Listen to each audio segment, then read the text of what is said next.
So ngayon, i-try natin ang ating dodecahedron lamp. So ayan, umiikot siya.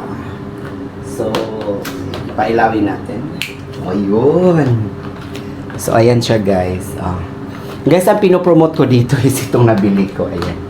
Itong revolving light na guys. Yung puti na yan. Yan yung pinopromote ko dyan.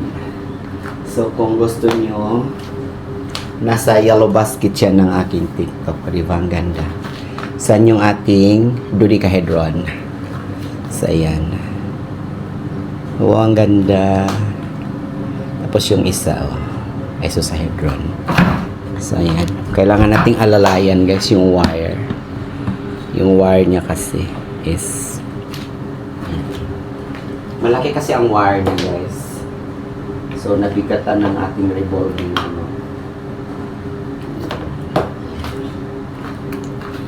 Diba ang ganda? Perfect. Ayan. Yan ang ating dodecahedron.